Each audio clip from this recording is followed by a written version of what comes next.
Hindi, pangkape-kape. hindi, kuya. Naging content kayo sa ano ko, sa vlogging ko.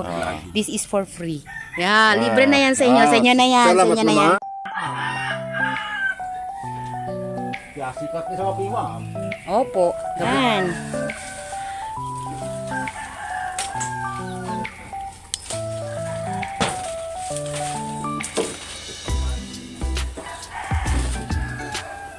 Yan.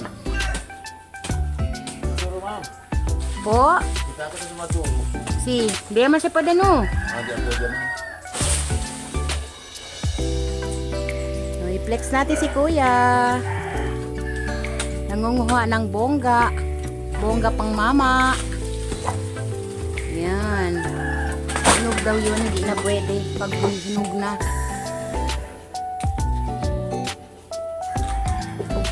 I-flex din natin ang ating puno ng bongga. Itinanim namin yan, I think 14 years ago. At ngayon siya ay namumunga na at pwede nang kunin ang bunga. Hello! Hello! Hello po, kuya. Anong pangalan niyo, kuya? Gabs lang po ma'am. Gabs uno, Gabs, kuya? Gabs. Apelido. Langguyuan. Oh, narinig niyo yun? Si Gabs. Si Kuya Gabs.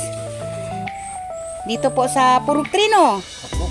Yan, Purok 3. Yan, shout out dyan sa mga followers ko, sa mga parents ko, sa mga learners ko, taga Purok 3.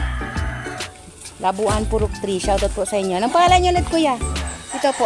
Ayan. Hi! Oh, idol, kuya. Mga kapitbahay ni kuya. Shout out. Pangalan niyo ulit, kuya? Gabs. Gabs Apelido. Langguyuan. Oh, Gabs lang yan. Yan. Okay, kita kung kung kuya kisigi kita. Ay, takian uban di kuya. Kosa to di suyo. Kano niyo siya? Ha? Kaano mo siya? Ano Ben? Ate, ate, sorry lang. Bugangan ko pa uno. Son-in-law. O, son-in-law. Anak niya, asawa niyo. Ganon. Ayan. Anong pangalan niyo, sir? Arnasar. Arnasar Apelido. Nasi Buklaw.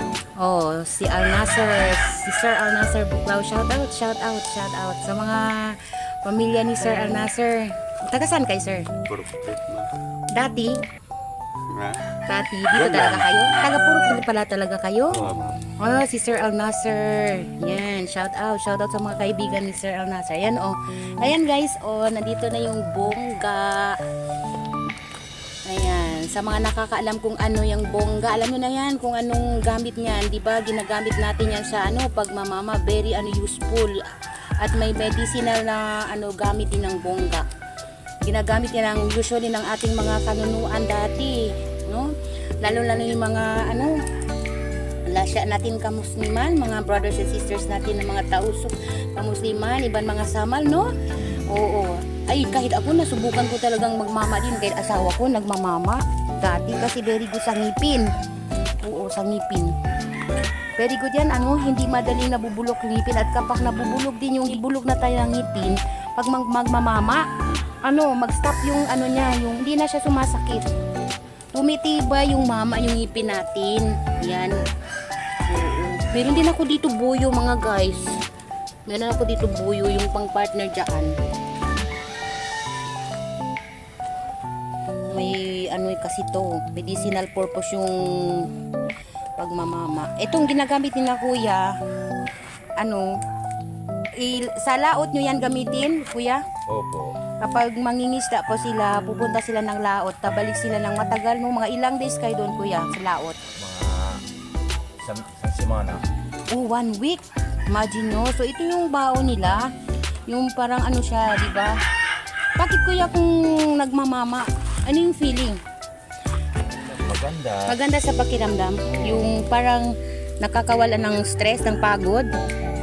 Tapos, pwede na kahit hindi maninigarilyo. Naninigarilyo ba kayo? Minsan-minsan lang. Minsan-minsan.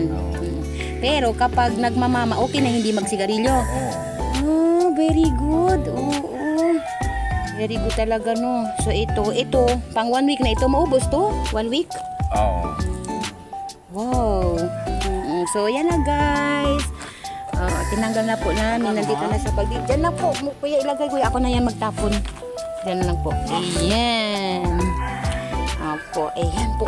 Ito kasi, pag marami to, binibenta kasi namin to. Dati lang, ano ba yun? Magkano ba yung kilo? Pangkape lang, ma'am. Magkano ba yung kilo dati? Pangkape. Hindi, kuya, kasi naging content kayo sa ano ko, sa vlogging ko. This is for free. Yeah, libre na yan sa inyo. Sa inyo na yan. Sa inyo na yan. Sige na. Salamat, mama. Kuya po. Shout out. Shout out. Sige po. Bye-bye. Ayan po guys, 2 puso na naman ang pinasaya natin today. Maraming salamat sa Panginoon. God bless everyone. Thanks for watching. Bye for now.